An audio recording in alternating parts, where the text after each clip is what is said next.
Hello, welcome back. Welcome if you're new here. I'm Annie. Welcome to Bonkers Lie, my Bonkers Lie. Today is our coffee morning, our lovely chit chat. I've got a couple of things to show you. So in this life, don't you try to move too fast, or the good times will roll by. So don't just slip by. These days they will come and go. That's how you build a good life. Right, been back down the charity shop. I was looking for white t-shirts to do our tie-dye, but couldn't find any. But I found these little pottery mugs. Iden Pottery, £2 each. I bought 4 of them, and there was 5. Why did I leave one behind? Got them, and I've just poured my tea. You may have seen. Now I've just slopped it all. Art Deco cup and saucer, £2.50. So I've got that. There was only one of them. There's no side plate. So cheers. I've got more in the saucer than in the cup. Yeah, so I managed to find them in the charity shop. I've also had a delivery, which is my Emma Bridgewater parcel. So let's unwrap it. It came yesterday. I've been dying to unwrap it, but I thought I'll show you all today what I've bought. So I'm so excited. I love Emma Bridgewater. I've got a lot of her stuff. This isn't China. Oh, wait. Oh, I've ordered loads of paper. I don't know why they put it in such a big box and pack it all out with paper. The box is massive and there's just a few bits at the bottom. But I ordered... Oh my goodness, it's bigger than I thought. It's a lot bigger than I thought. This tray. It's tin. Look at the size of it. It's probably just for display, that one. That is just so lovely. I should put that in the kitchen later. I'll see what I can do where I can put that. Then I ordered... You've got to love Emma Bridgewater. And the company itself are amazing. Right. That tray is pumpkins on it. That was a tenner. It was in their factory. I don't know if it's a second. I don't really care. The big tray with lemons on was 45 quid. But that will last me. I'll have that years. I'll probably have it forever. And it's beautiful. You won't see another one like that apart from Emma Bridgewater. So I don't mind paying it. Now, I've already got one of these, but I wanted another one. And the reason I've got these is because when the grandchildren come over and I do their dinner, I haven't got a table and chairs.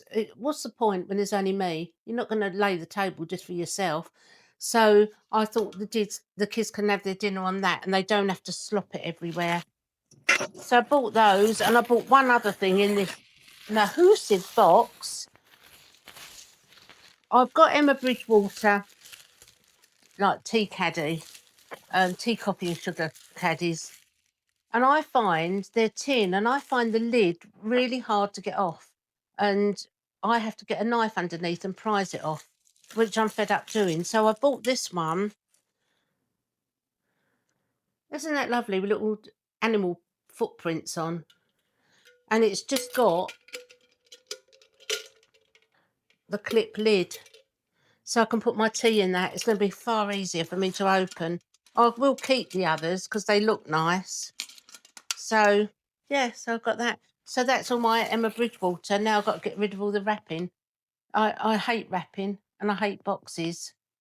And the dustmen take them, but I have to flatten them all down or rip them up and put them in a dustbin bag. It drives me absolutely nuts.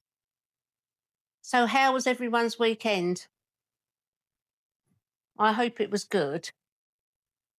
I've had a fantastic weekend. I had a date Saturday, like I told you in the last one.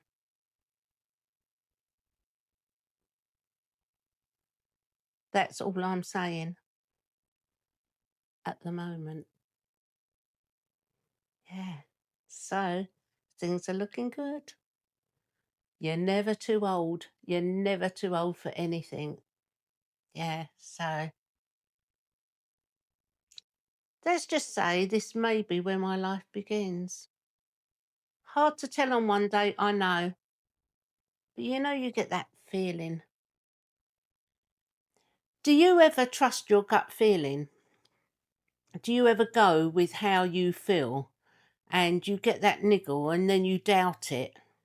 Always trust your gut. If something doesn't feel right, it isn't right. If something feels good, it is good. Trust your gut. I've always done it. Actually, that's probably not such a good thing, but I have always done it. But the thing is, it's whether you listen to that. If you listen to your gut, go with it. It doesn't lie. I've hardly got any makeup on today. I've got hay fever. My eyes are really sore. So I'm naked. Bit of bronzer, bit of lippy. I'm naked. Have you ever seen that program on telly called Naked Attraction? I don't know if you get it in the States, but we get it here in England. What's all that about?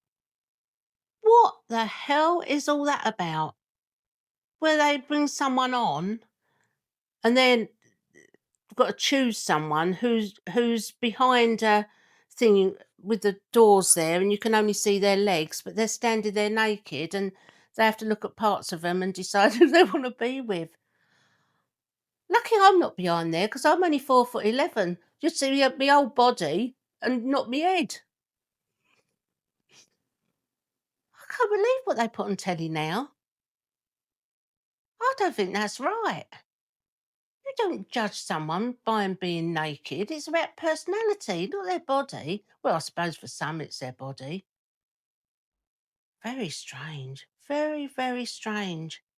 I don't understand. There was something else that I wanted to talk to you all about.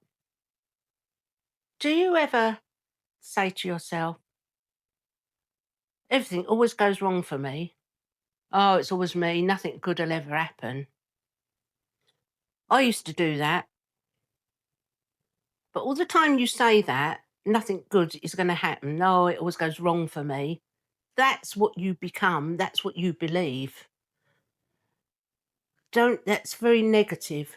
If you think positive and say, oh, well, that went wrong for me, but it's going to be good now, things will be good because you absorb the negativity, absorb that into your body. Oh, well, it's not going to be any good.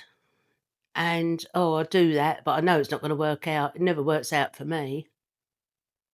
And it's like when people win a raffle and they go, I've never won anything before. And they probably have. They're probably sports day came third in something, so they won something. Oh, I never win anything. Well, you won now. And everyone else sitting there that didn't win, but people say it. But I think when you look at your life, and I can say "N- everything, oh, nothing goes good for me. But actually, you've got to look at it a different way. I always say with relationships, I've been so unlucky and they didn't treat me right and he done the same. But what's the common denominator out of all them relationships? Me. I'm the common denominator. So the problem was probably me.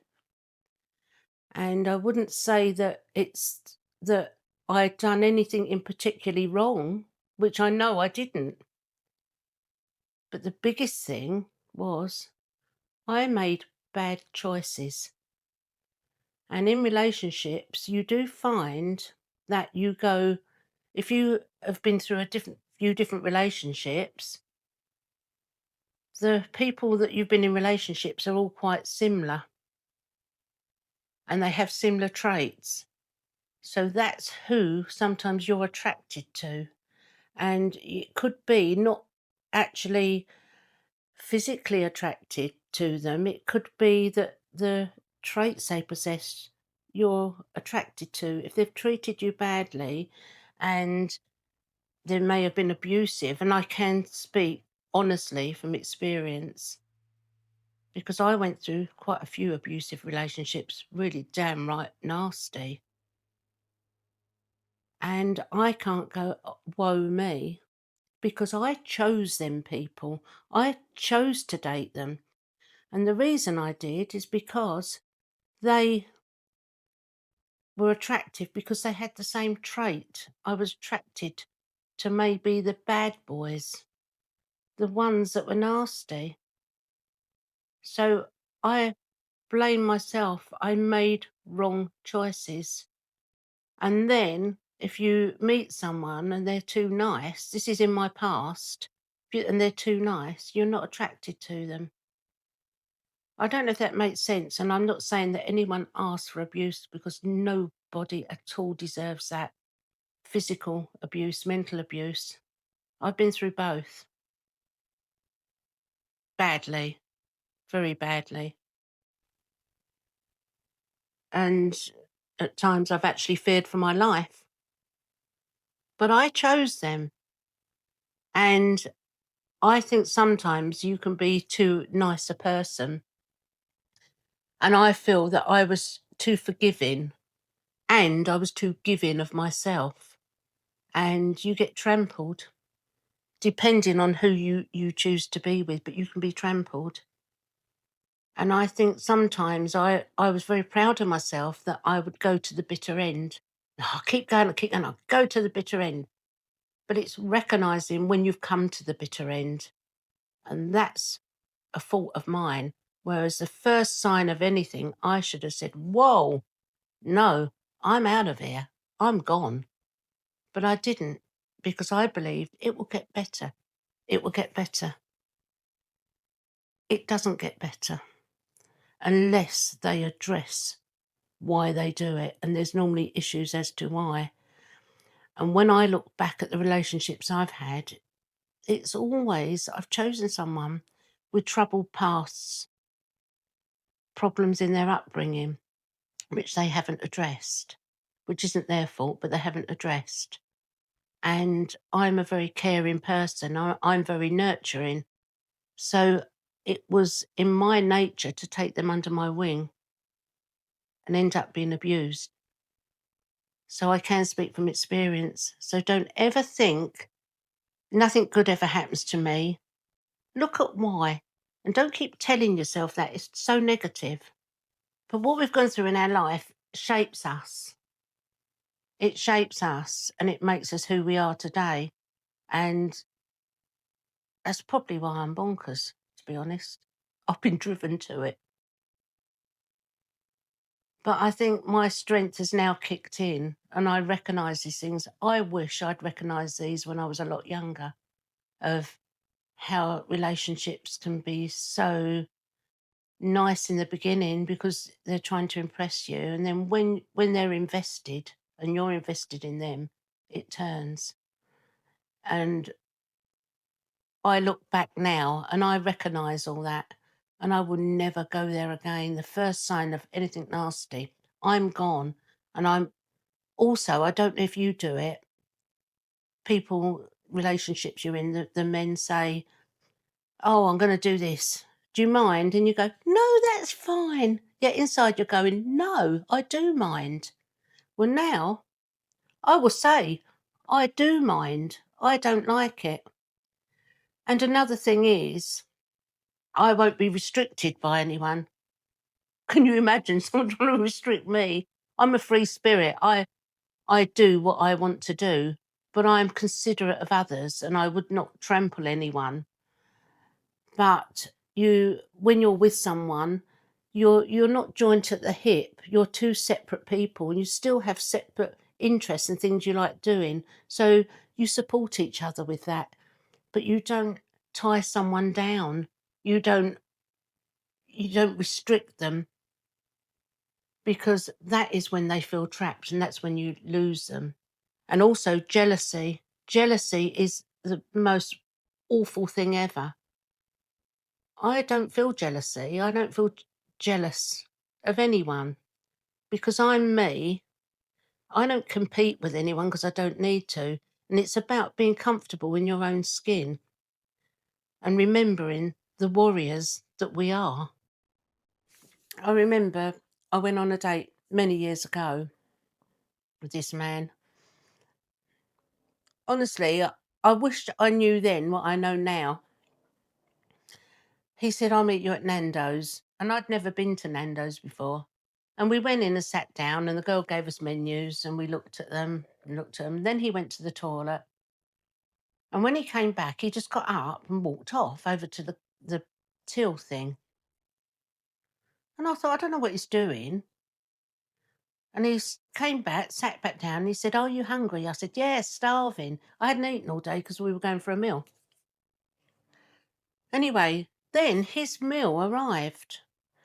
I didn't realise that they didn't come and take your order from the table. I don't know if they do now, but they didn't then. And he'd gone up and ordered his meal. And I just sat there, and he started his meal, and I just sat there with no food, and a bowl of chips came.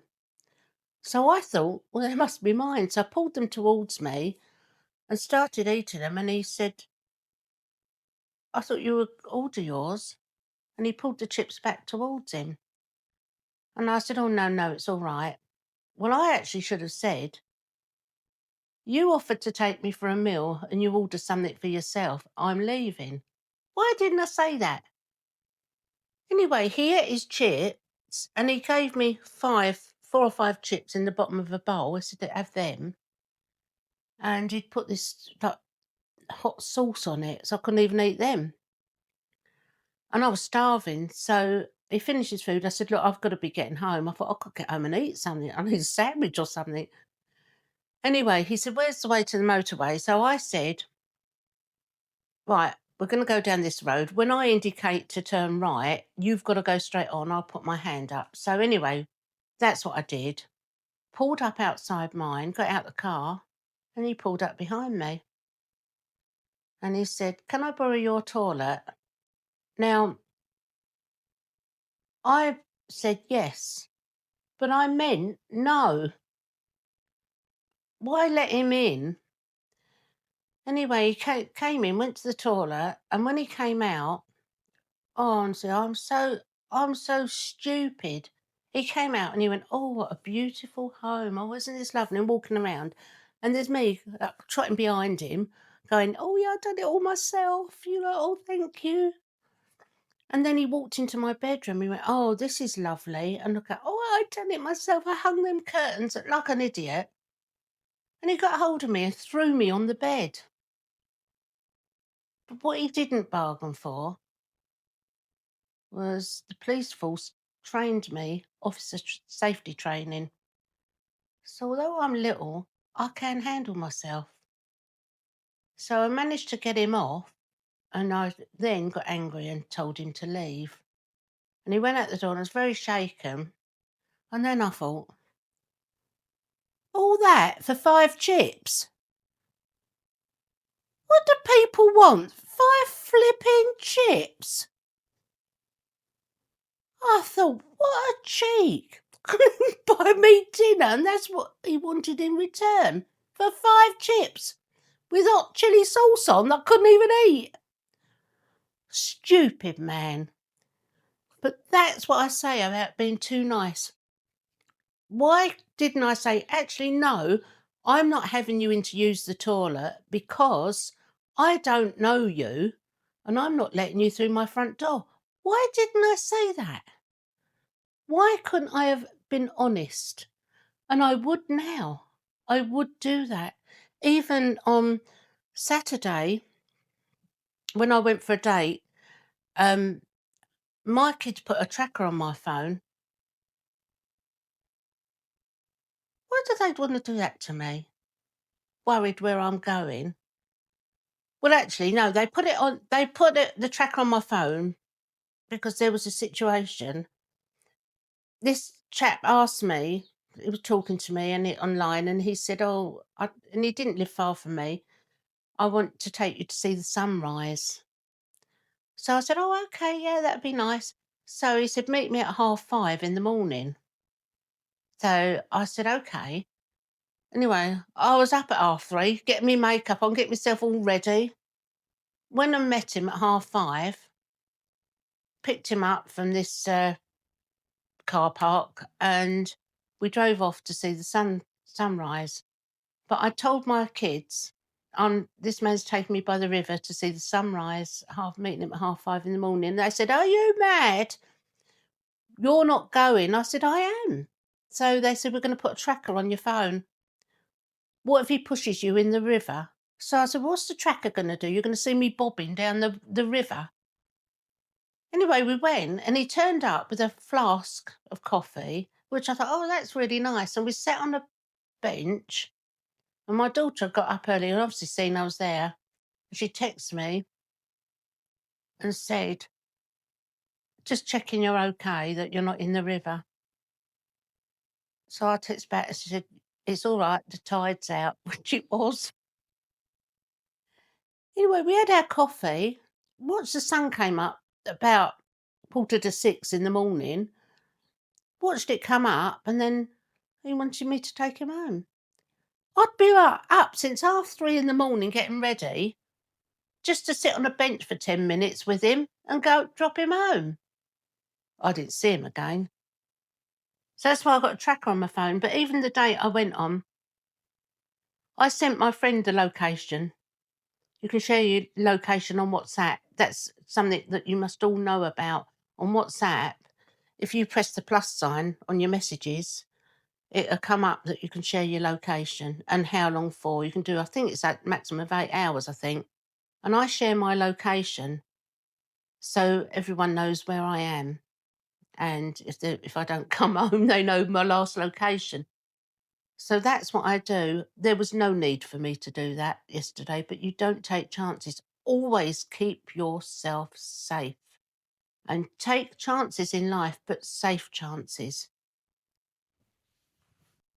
It's been such a lovely weekend. I was going to a barbecue at my daughter's yesterday, but I decided not to go because I thought it was just us, sort of close family, but she's invited lots and lots of people.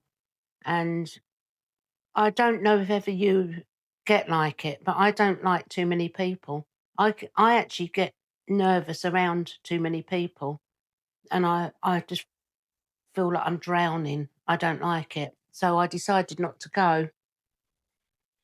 Do you ever feel like that?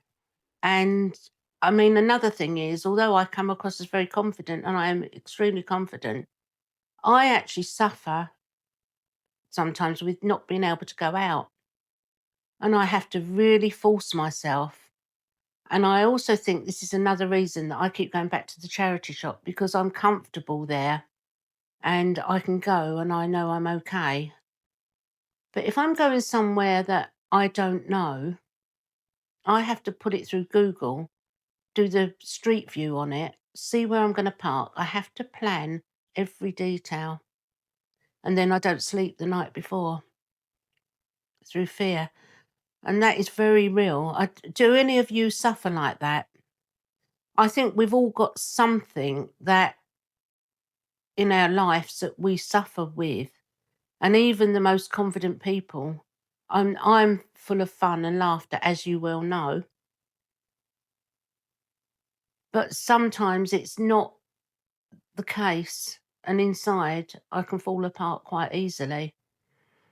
But it's knowing how to deal with that and how to pull yourself back out And quite often I have felt depression, and I have suffered in the past. I had a breakdown many years ago, and I do suffer with depression, but I don't ever let myself go as deep as I did before, which was awful. My world came crashing down. And believe me, if that can happen to me, it can happen to any one of us. But it's knowing how to deal with it. And half of the battle is recognizing it and holding your hands up and saying, I've got a problem. And it's the same with counseling or substance abuse. The minute someone admits, I have an issue, I have a problem, that is half the battle. So I admit that I do still suffer. And there's even been times when I've put these videos out, when I've got up in the morning in a bad way and feeling very, very low. But I have found with doing these videos to try and help others and to inspire others that you can do it. I get up, I switch the camera on, and I record, because that brings me out of it. And it's knowing your limitations, it's knowing what you can do to combat those feelings.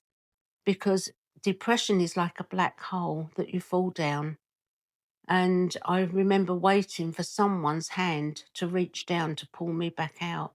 And that hand never came. And I had to do it myself. And I had to pull myself back out. And I had to reassess my life and adapt my life. And that's why I don't work now. I finish work because of it. But lucky enough, I was in a situation where I could no longer work, which isn't the same for everybody, I know. But sometimes if you're like that, it's nice to make people around you aware. I do suffer and I have bad days. And I do, but I nip them in the bud. Those bad days now are bad days, but they used to be bad weeks, bad months. They're not now, they're very short lived. And I have got a friend, well, two friends actually, that say, come on, we're going out, or you can do it, get up, get yourself out, go to the charity shop because I'm comfortable there. And that's what I do. So you can get over anything. And it's the power of your mind. And I'm probably the best I've ever been now, because I know, I recognise it and I deal with it. And it's like Winston Churchill, he suffered with depression and he called it the black dog.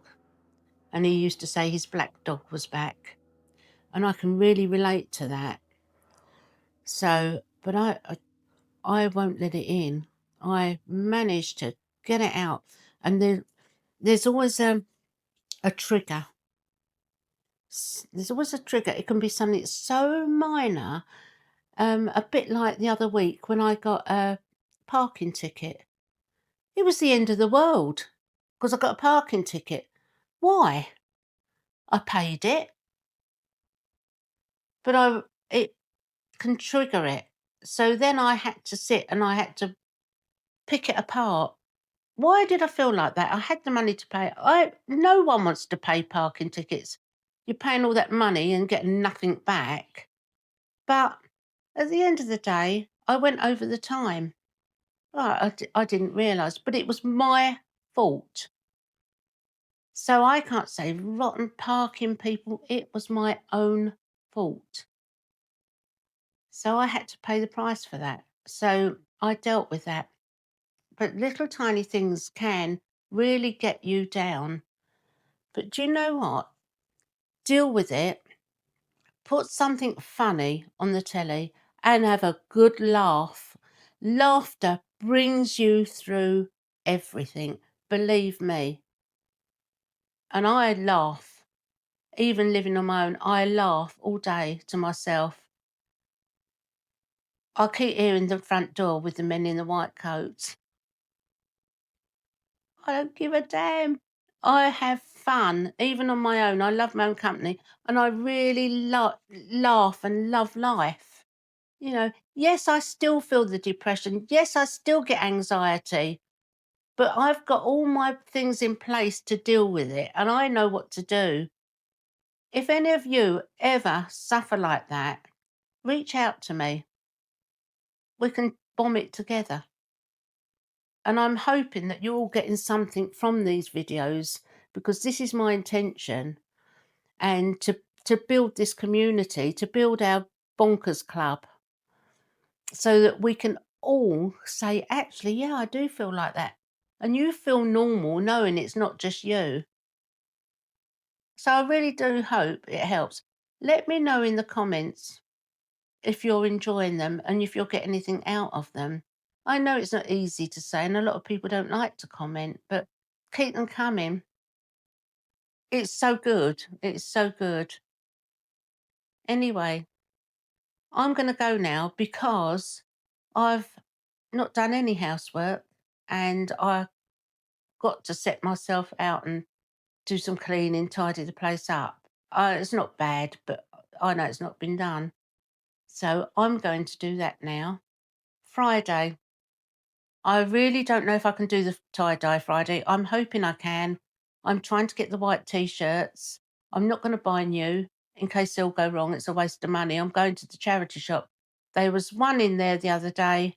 It was a size 22 and I thought, well, I can tie-dye it, but it's not going to fit me. So it's pointless really.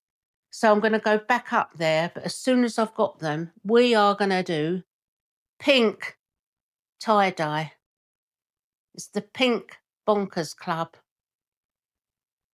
Anyway, I will be back on Friday. Keep your comments coming. It's lovely. And even if you don't want to comment, put a thumbs up or just put hello in the comments so I know that you're all hearing me. It's lovely to have you all here. So, have a good week and I'll see you all Friday. Bye for now. My